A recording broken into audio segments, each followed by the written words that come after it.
Hey there, horror movie tea sippers. The following podcast episode will contain spoilers for the movie we are about to review. If you have not seen the movie and do not wish to have anything ruined prematurely, please do not continue to watch or listen until you have seen the movie.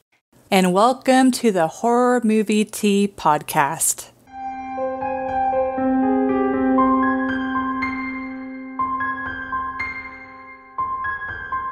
Today, we are for the joyous occasion of Valentine's Day. Joyous. Stop! But we are covering My Bloody Valentine, specifically the 2009 version. Yes. And as you can see, we're back to our old bread and butter. Texas had a snowstorm, so yep. So not near as bad as last year. Yeah, not nearly as bad. Thankfully, it is already thawing. This is what, day 3? Yeah. Yeah. Yeah, it started. Most of it's already gone, so I mean, it's just little bits here and there. Yeah. So, but you know, we're Texans. We don't know how to drive in the snow, so we're like, we're going to be safe. But yeah, I mean, and for those of you that are Northerners that are wondering why not put chains on your tires, those are actually illegal here. Oh, they are? Yes. Oh. Because they tear up the roads. Because we don't generally get cold here. We usually have to deal with heat. Yeah. So that's why the ice is such a big deal here in Texas, is because we don't get it often. So when we do, we're screwed. Yep. But we get a lot of heat. We know how to deal with the heat. Yes. But before we get into the review, let's grab our cups and talk about tea. So today, I am drinking, in honor of My Bloody Valentine, I am drinking the cranberry blood orange tea from Republic of Tea. Though, unfortunately, the camera is going to be inverted for those viewing. I apologize, but we are linking all of our tea below if you're interested in trying it. It's not sponsored or anything. How about you, Jess? I went with Brutalities. Yeah. Got there, My Bloody Clementine. Yeah. Loose leaf tea. So I stayed real true to this one. I'm sad that because it's like we were planning. I'm bringing it. Yeah. So she could try it too, guys. We were going to drink it together. Yeah.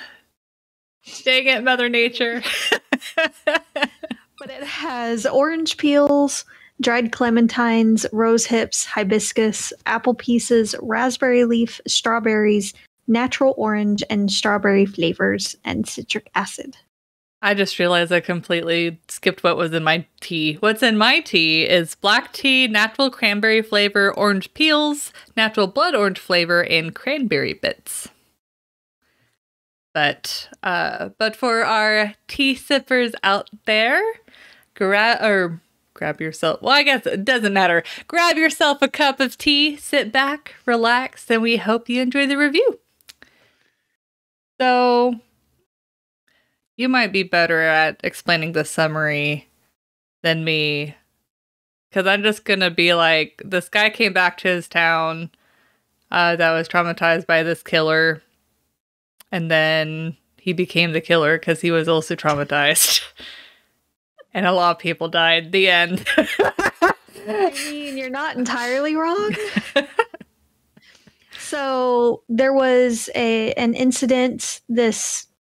The son of the mine owner was working in the mines, I guess, to get experience and understand how everything works. And he didn't do his job properly, it seems, and when he was supposed to vent this particular tunnel. So a bunch of miners were trapped down there. And while they were trapped in the cave-in, one of the miners went a little nuts and killed a bunch of the others that were other survivors that were down there while they were trapped, just so he could conserve his own heir, so that he would live longer, basically. Once they finally got him out, he went into a coma. And a year later, he woke up from the coma and was still in a psychopanicky kind of mindset and slaughtered horribly a whole bunch of people, and ended up being put down by the sheriff, or a bunch of the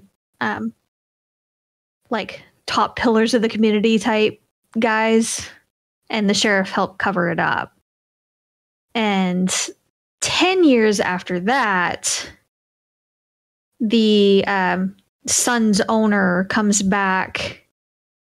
He had left the town for probably mental reasons and came back to sell the mine after his father had passed.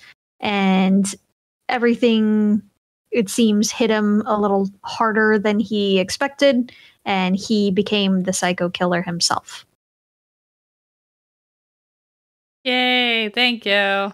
Thank you for your contribution. Helped. And I just had to add, this was like completely coincidental, but I wore my Broken Heart shirt for our Valentine's.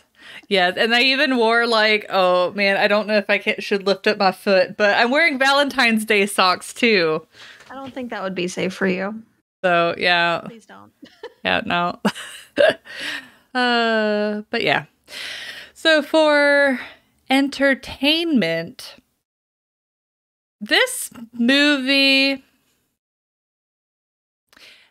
generally, this movie was okay for me. Like, my first impression of it was that it was a super cheesy slasher movie, like enjoyable, watch it once or twice and then move on. But it did end up exceeding my expectation with the twist at the end, where Tom was actually the killer in the present day. He essentially, I guess you could say that, like, I don't know if they actually, but it's like his personality split, where it's like he was his normal self, but then there's also like the killer. I forgot what the killer's name was. Harry. And so that was actually a pretty good twist. It definitely brought the movie up a notch for me with them adding that. The 3D effects in the movie were pretty distracting, I will say. I mean, it's just like Jaws 3D, where it's just like, wow, like in your face, look, it's 3D, guys. It's just, that was very immersion breaking, which is kind of sad. Like, I think the movie probably would have been even higher for me if it hadn't had those like extra, but in a way it also adds to the charm too. It's like, even with the twist, it's still a cheesy, not that great slasher movie. Like, it's okay. But so I don't think I said my rating yet. So I would rate this a 6.5. It's like, I'm probably not going to go back to this movie on my own. But if someone's like, hey, I kind of feel in the mood to watch this movie, or we have like a Valentine's Day party and we're like, oh, let's watch this horror movie, like while snacking or something, then yeah, that would be a lot of fun. But my next kind of weird dynamic with this movie is they put Tom, who is a pretty likable character, I liked him a lot, against an unlikable character, Axel, the police officer that was a narcissist and a cheater. Yes. And they kind of tried to put Axel in the sympathetic victim caricature in the movie at the end, and having Tom be the bad guy, and that was just such a weird. I didn't know how to feel about that, because it's like whenever they bring Because it's like, in most horror movies, whenever they bring out the victim, it's like, it's sad. It's like you feel sympathetic to that character, but you're also like, yes, they won type of thing. Well, this one I'm like, oh, he lived.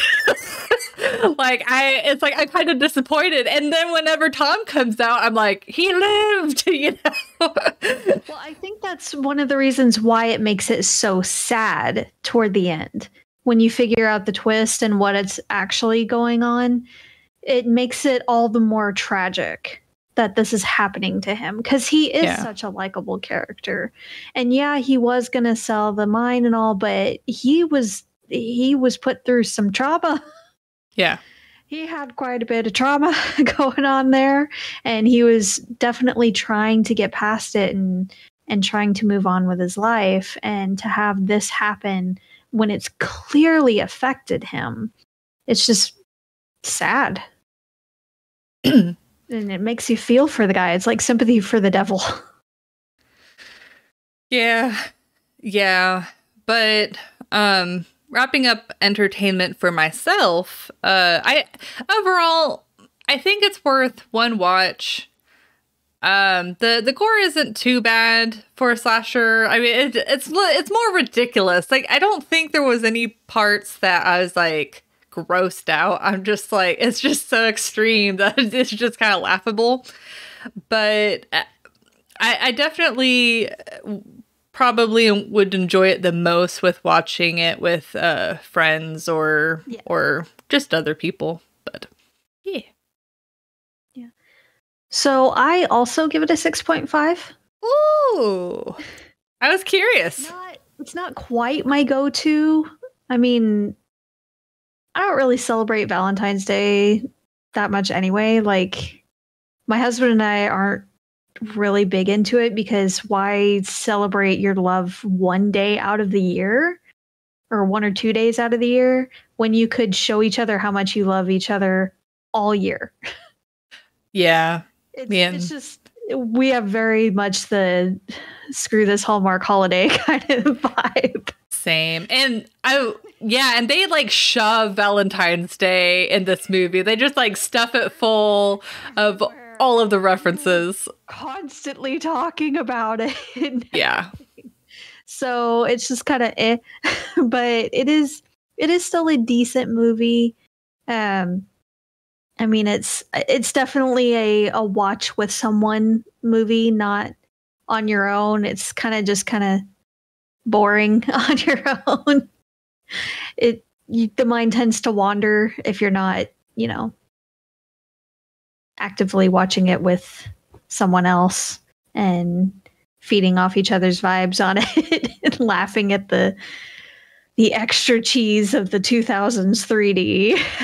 But all in all, it was decent. The characters were mostly interesting. They're not completely flat.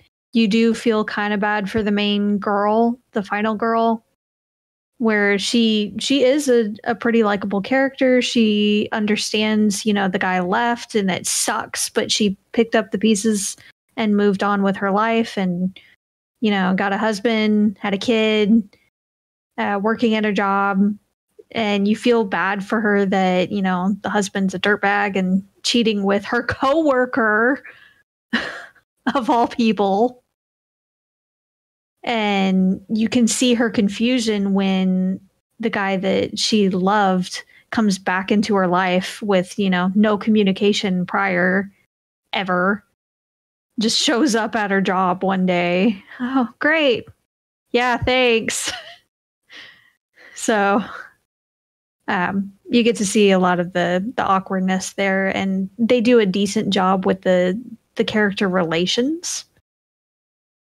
But where it hits me in a bad way is all the effects are just amped up for 3D, and it just makes it so blah. Like, it takes you out of the immersion when they're trying to put you in it that hardcore, and it just doesn't work. When you can tell that everything is CG and it's awful, it brings the quality down. So the special effects themselves of like the gore and the blood is okay. It's just off enough that you're like, that's 100% fake.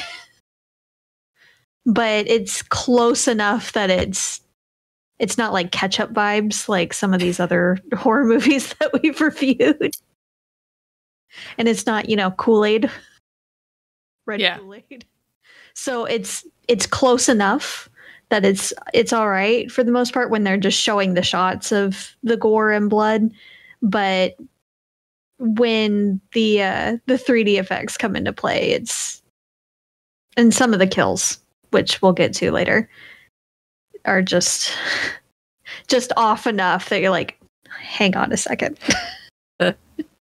So entertaining, not gonna be a grab every year around the same time kind of movie, but once in a while, sure. Watch with a friend. Yeah. Yeah. Well, have you tried your tea yet? Not yet. Did you want to? Some time. Did you want to try it? I do. I want to try it. Tea break. For anyone that's drinking tea, take a sip with us. And if not, then take this time to reflect on your day. Dude, Brutalities is amazing. Yeah. Oh, man. If we were sponsored by them ever, it'd be like the bread and butter. Because, like, dude, horror and tea. Regret sponsoring us because we just order all the things, have them send us everything, always. Just deplete their stocks. It's like drink gallons of their tea a day. Yes. I legit would. Like this one, especially, like you can taste the sweetness, especially of like the strawberry pieces they put in here. And a little bit of the apple. There's like a tiny hint of apple on the back end, but it's just tart enough that the citrus really is the main note. I like it. It's really, really good. But I don't think we've ever had a Brutalities one that we haven't liked. Yeah, like some are obviously better than others, but all of them are really good. Yeah. The cranberry blood orange tea isn't as impressive. Like it's good. Like for a bag tea, it's pretty decent. I'd say I'd say like a 7 out of 10. Like it's pretty good, but it doesn't, like, I'm not going to actively be like, oh, I really feel like this tea. Unless I'm going to have to bring this over for you to try next time. I'm so excited. It's really good. But for realism,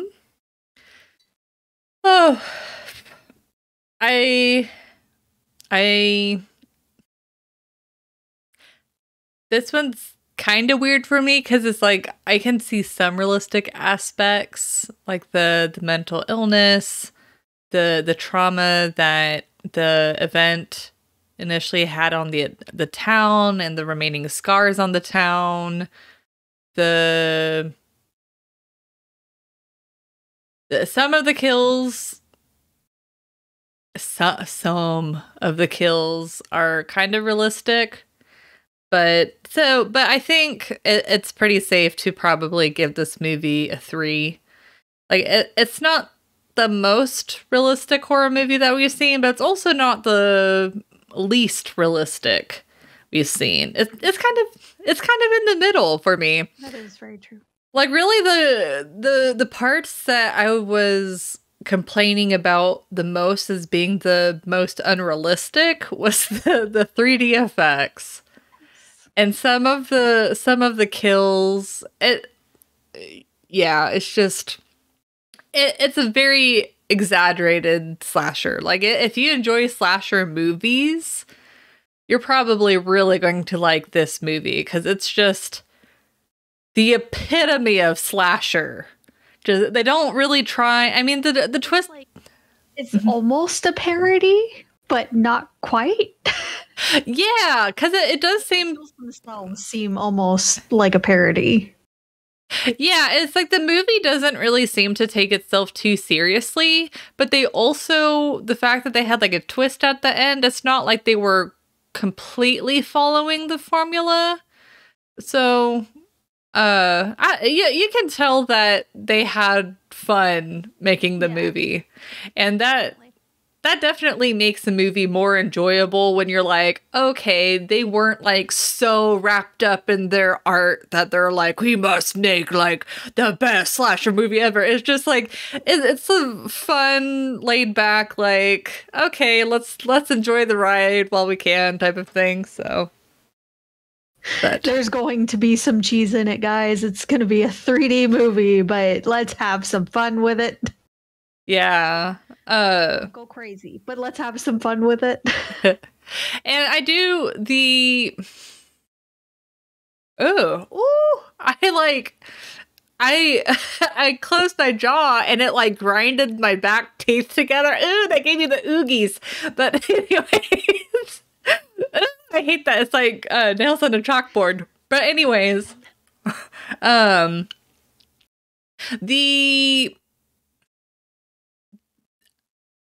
I'd say what's seems to be slightly even less realistic though than the kills, at least to me, is the relationship between the characters. Like for example, like Axel and I forgot her name unfortunately, but the girl, his wife. He is just very much exaggerated. Like he is just a blatant asshole. They very obviously want you to not like him because one of the first scenes is you finding out that he's cheating on her, and then it goes on to show him in other areas of his life. And I guess the most realistic characters is Tom and her interactions, but it's like whenever Tom interacts with the townspeople, they are just very extreme in their reactions. And even though those reactions could potentially happen, I feel like on a scale of like 1 to 10, it'd just be a 10 if like someone like it's just so extreme. But I guess it like if one person was that extreme, then fine. But it's like the conglomerate of the town was just so, yeah, there is just kind of. Anyways, what I'm trying to say is that the whole movie, in many different aspects, whether it be the kills or the relationships, there's really not any character development in the movie. Really, you just kind of find out what happened to Tom, and that's the character development. So that aspect isn't realistic. So, but I still think that a 3 is pretty solid. Yeah. So, oh no, I actually give it a 3 as well. Oh my god! How did this happen? Oh, for different reasons. Okay. So I actually disagree with you on the interactions and the personality types and everything. I could easily see a lot of that happening. A lot of it. It is a mining town. That's where the majority of the people work, is at the mine or in some connection to the mine. So if the mine is being sold to some other outside entity, and they've already stated that the workers there are going to be let go and not be taken care of, there's going to be a lot of hurt feelings and rage in that town. Yeah. So I could easily see that happening. I could also easily see the narcissistic sheriff clearly wrapped up in his own image, wanting to have it all with the wife and the mistress. And when the mistress tells him that she's pregnant, you can see it in his face of, this doesn't fit my perfect image. This is going to impact my quality of life and my happiness. This is a complication that I do not want. So I could easily see a lot of these interactions happening.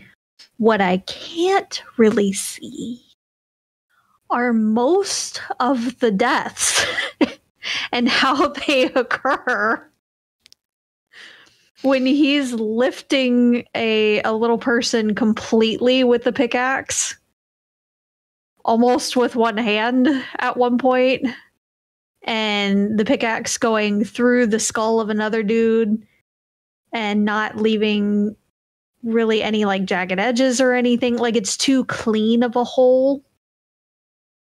And it went really far in there with one hit with not really much room to swing. So but if we back it up even further, when actual Harry comes out of coma, they didn't really have him hooked up to anything apart from just a line of oxygen to his nose, and that was about it. But if someone's in a coma like that, they're going to be monitoring like all of his vitals ever. So he's going to be hooked up to all kinds of machines that are going to beep a lot. And if he becomes disconnected from those said machines, it's going to make noise, and someone's going to come looking to see what's going on and if they need to intervene. So someone should have noticed that he was up and about amongst the living once more. Yeah. And the carnage that he created would have made a lot bigger noise. Instead of someone just randomly walking in like, oh, hey, I'm going to check into this area. Oh, God, there's carnage. No.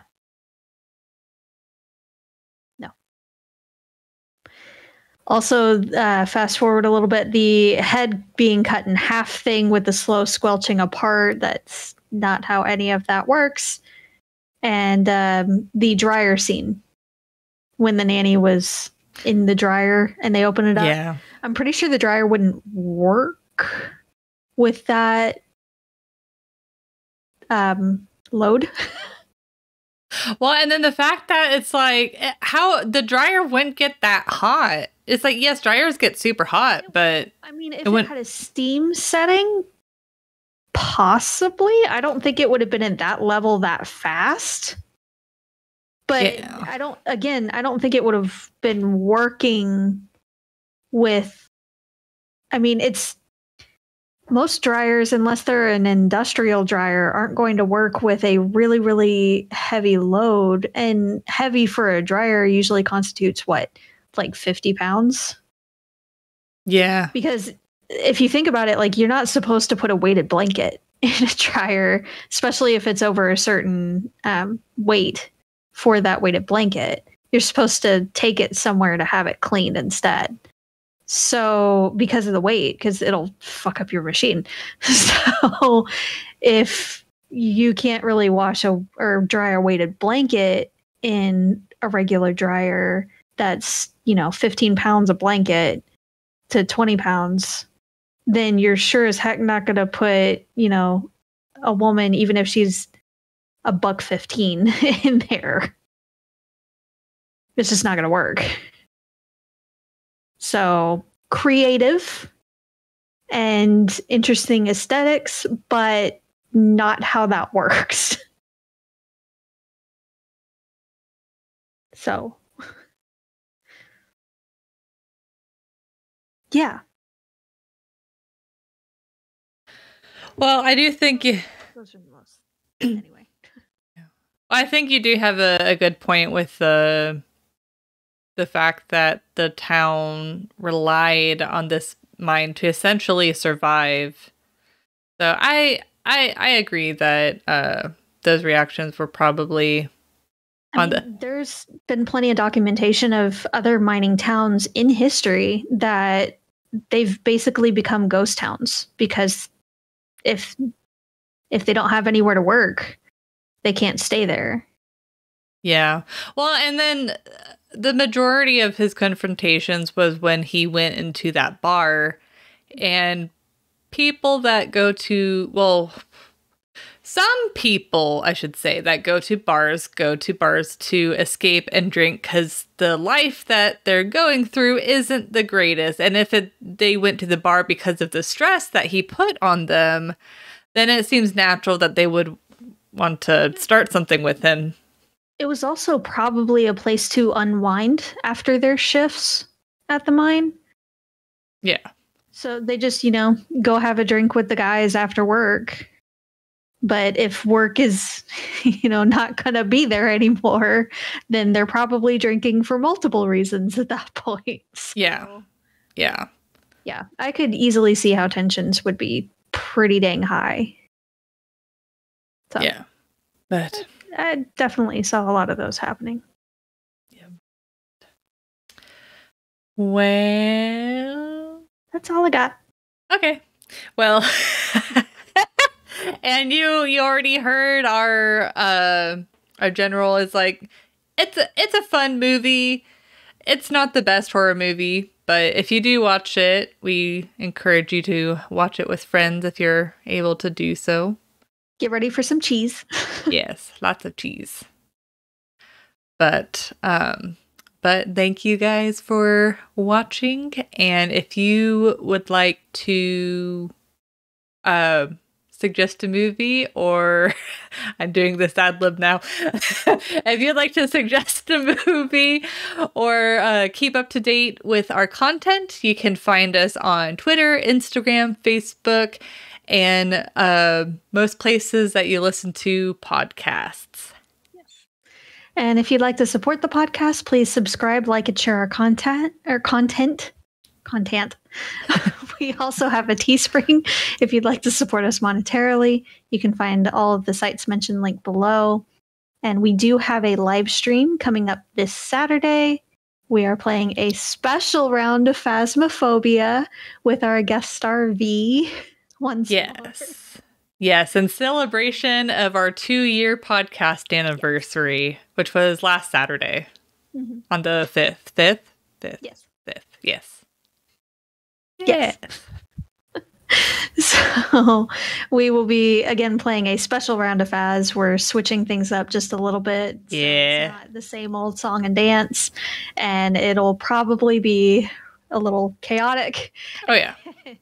There will definitely be shenanigans had. So definitely join us on Twitch or YouTube, whichever you prefer, at 7 p.m. Central Standard Time for that. And until the next time, guys, stay safe and stay spoopy. Bye.